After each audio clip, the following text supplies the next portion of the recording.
vaikka sisälläni tunsin pimeyden uhkaavan.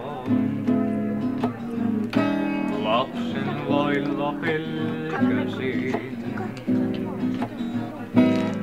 itseäni pakoon juoksin. Umpikujaan joutuin, en oikein vieläkään mä jaksa ymmärtää Jeesuksen lahjoittamalta elämää. Hän Raamattuni lehdillä nyt ilmestyy ja siellä kertoo uuden elämäni syyn.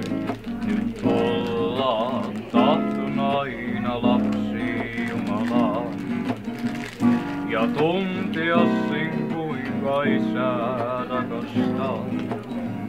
Vihdoinkin olla saana on